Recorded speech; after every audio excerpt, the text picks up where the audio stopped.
বাঙালিরা বরাবরই একটু ভোজন রসিক হয়ে থাকে। বাঙালিরা একটু তেল মশলা জাতীয় খাবার বেশি পছন্দ করে। আর যদি হয় গরুর মাংসের ভুনা খিচুড়ি, তাহলে তো কথাই নেই। চলুন দেখে আসি কিভাবে রান্না করব। আমি নিয়ে নিয়েছি 1 কেজি পরিমাণের গরুর মাংস এবং তাতে 1 কাপ পরিমাণ পেঁয়াজ কুচি দিয়ে দিয়েছি এবং দিয়ে দিয়েছি 3 টেবিল চামচ আদা রসুন বাটা। এখন দিয়ে দিয়েছি ধনিয়ার গুঁড়ো, জিরার গুঁড়ো আর স্বাদ মতো মরিচের গুঁড়ো। আমি একটু ঝাল বেশি পছন্দ করি, এজন্য আমি মরিচের গুঁড়োটা বেশি দিয়েছি। আপনাদের যে যেরকম খেতে পছন্দ করেন সে তার পরিমাণ মতো দিয়ে নেবেন। দিয়ে দিয়েছি হলুদ গুঁড়ো। আমি হলুদ গুঁড়োটা একটু বেশি দিয়েছি কারণ খিচুড়ির সাথে আমি গরুর মাংসটা অ্যাড করব। এখন আমি দিয়ে দেব স্বাদ মতো লবণ। এখন আমি কিছুটা গোটা মশলা অ্যাড করব। এখানে আমি তেজপাতা, লং, দারচিনি, এলাচ নিয়ে নিয়েছি। দিয়ে দিলাম কিছু কাঁচামরিচ ফালি আর দিয়ে দিলাম পরিমাণ মতো তেল। এখন আমি মাংসগুলোকে ভালোভাবে একটু মাখিয়ে নেব। মাখানো হয়ে গেলে আমি মাংসগুলোকে কিছুক্ষণের জন্য রেখে দেব। এরপরে আমি চুলায় বসিয়ে দেব। চুলায় বসিয়ে রান্না করতে থাকবো 1-1.5 ঘন্টার জন্য। মাঝখানে আমি মাংসগুলোকে একটু নেড়েচেড়ে দিয়েছিলাম ও কয়েকটা আলু দিয়ে দিয়েছিলাম। এটা অফ ক্যামেরায় হয়ে গেছে, সরি গাইস। এরপরে ফুল ভিডিও দিয়ে দেব। আমি ওই মাংসগুলোকে অনেকক্ষণ ধরে রান্না করেছি। মাঝখানে কয়েকবার আমি নেড়ে দিয়েছিলাম যাতে নিচে লেগে না যায়। দেখুন মাংসগুলো কতটা পারফেক্ট হয়েছে। এভাবে মেখে রান্না করলে নাকি বেশি মজা হয়, আমাদের বাঙালি মায়েদের কাছ থেকে শেখা। চলুন দেখে নেই খিচুড়ি কিভাবে রান্না করব। চুলায় আমি একটি হাঁড়ি বসিয়ে দিয়েছি এবং এতে দিয়ে দিলাম পরিমাণ মতো তেল। তেল দেয়া হয়ে গেলে আমি কিছু গোটা মশলা দিয়ে দেব। আমি এখানে তেজপাতা, দারচিনি, এলাচ আর লবঙ্গ দিয়ে দিয়েছি। একটু গরম হলে আমি এতে দিয়ে দেব রসুন কুচি। রসুন একটু ভেজে আর এর মধ্যে আমি পেঁয়াজ কুচি অ্যাড করে দেব। এখন এগুলোকে আমি একটু নেড়েচেড়ে ভেজে নেব। পেঁয়াজ রসুনগুলোকে আমি একটু লাল করে ভেজে নিয়েছি। এখন আমি এর মধ্যে দিয়ে দেব আদা বাটা।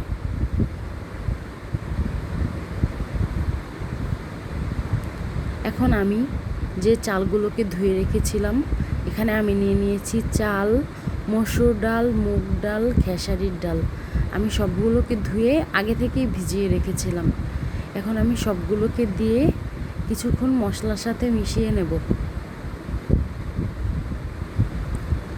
আমি এখানে মশলাগুলো একটু পরে অ্যাড করব।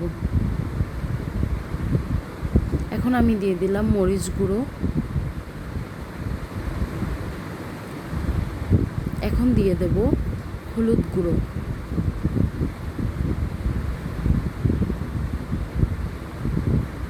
এখন দিয়ে দেব ধনিয়ার গুঁড়ো, জিরার গুঁড়ো আর ধনিয়ার গুঁড়ো। দিয়ে দেব স্বাদ মতো লবণ আর দিয়ে দেব কিছু কাঁচামরিচ। এখানে আমি একটু গরম মশলা অ্যাড করেছি, আমি সেটা দেখাতে ভুলে গিয়েছি। এখন আমি এগুলোকে একটু নেড়েচেড়ে উল্টে পাল্টে ভেজে নেব। আমি এখানে কিছু বুটের ডাল অ্যাড করে নেব। এগুলো একটু ভাজা হয়ে গেলে বুটের ডালগুলো যখন খাওয়ার সময় কেমন লাগে তখন ভালোই লাগে।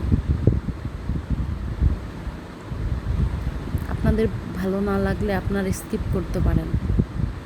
আমি আগে থেকে পানি গরম করে রেখেছিলাম। চালগুলো কিছুটা ভাজা হয়ে গেলে আমি এর মধ্যে পানি দিয়ে দেব।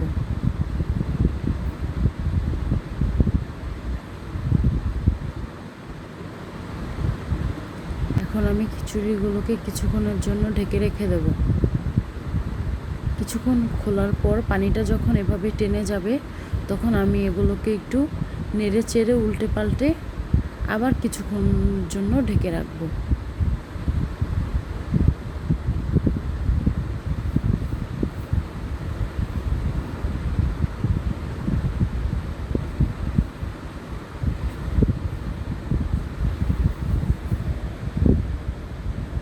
আমি কিছুটা পানি অ্যাড করেছি, চালগুলো সেদ্ধ হয়নি এজন্য। এরপরে আমি কিছুক্ষণ পরে আবার ঢাকনাটা তুলে নেব। আমি এখানে বোম্বাই মরিচ দিয়ে দিয়েছিলাম। খিচুড়ির মধ্যে বোম্বাই মরিচ অ্যাড করলে আমার মনে হয় টেস্টটা দ্বিগুণ হয়ে যায়, ফ্লেভারটা খুবই ভালো লাগে। যারা ঝাল পছন্দ করেন তারা দিতে পারেন, আর যারা না পছন্দ করেন তারা স্কিপ করতে পারেন। আমি কিছুক্ষণের জন্য আবার ঢেকে রেখেছিলাম। এখন আমি ঢাকনাটা তুলে এভাবে নেড়ে চেড়ে উল্টে পাল্টে দেব। এরপর আমি আবার কিছুক্ষণের জন্য ঢেকে রাখবো।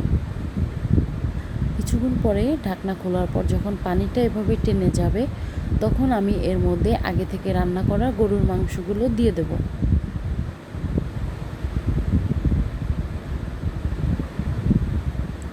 এরপরে আমি মাংসের সাথে খিচুড়িগুলোকে নেড়ে চেড়ে মিশিয়ে নেব।